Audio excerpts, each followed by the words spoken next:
Dans cette vidéo, quelques opérations avec des fractions. Alors tout d'abord des additions. Donc on sait que quand on doit ajouter ou soustraire deux fractions, il faut qu'elles aient le même dénominateur. Donc pour ce premier calcul, 5 tiers plus 7 douzièmes, les deux dénominateurs ne sont pas les mêmes.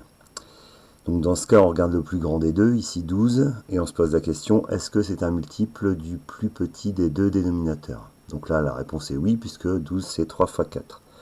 Ce qui fait que la première fraction, on va multiplier le haut et le bas par 4, de façon à obtenir deux fractions qui ont le même dénominateur. Ce qui nous donne 20 septièmes pour la première, plus 20 douzièmes pour la première, plus 7 douzièmes pour la deuxième.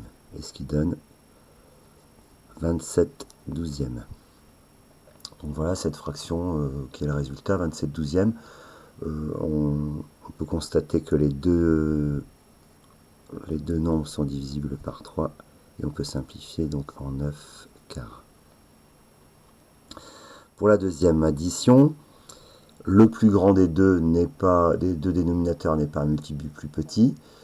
On va regarder les multiples de 12. Le plus petit multiple de 12 c'est 24 et 24 c'est 8 fois 3. Donc là on va multiplier pour la deuxième fraction le haut et le bas par 2 et pour la première le haut et le bas par 3, de façon à avoir pour les deux fractions les dénominateurs égaux, en l'occurrence ici à 24. Donc 15 sur 24 pour la première et 14 sur 24 pour la deuxième. Ce qui donne pour le résultat 15 plus 14, 29 sur 24. Pour l'exemple suivant, on a une des deux fractions qui a pour dénominateur 12 et l'autre qui est un nombre entier. Donc ce qu'on sait, c'est que quand on a un nombre entier, c'est comme si on avait une fraction sur 1. Et donc le 1, on va le multiplier par 12 pour avoir une fraction sur 12. Donc on transforme en somme 5 en 5 fois 12, 72e. Donc notre calcul, c'est donc 72e plus 7 douzièmes, et donc 67 douzièmes. Ensuite les multiplications, 5 tiers plus 7 douzièmes. Là la technique est plus simple que pour les additions, puisqu'il suffit de multiplier le haut par le haut et le bas par le bas. Donc ici 5 fois 7 en haut qui donne 35, et 3 fois 12 en bas qui donne 36. Donc fraction qui n'est pas simplifiable. Pour effectuer une division maintenant de fractions, le principe c'est de multiplier par l'inverse. Donc quand on divise par un nombre, on multiplie par son inverse. Donc ici on a 5 tiers divisé par 7 douzièmes, c'est donc égal à 5 tiers multiplié par l'inverse de 7 douzièmes, c'est-à-dire 12 septièmes. Donc ici on va avoir une simplification puisque 12 c'est 3 fois 4. Donc en haut on a 5 fois 4 fois 3 et en bas on a 3 fois 7.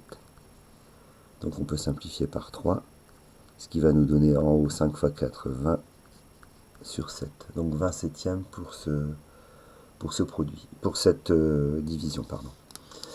Ensuite, deux petits calculs un peu différents. Donc pour celui-là, 7 divisé par moins 3 plus 5 douzièmes. Donc première étape, ce qui est en dessous de la barre de fraction, on va la mettre sous un seul dénominateur.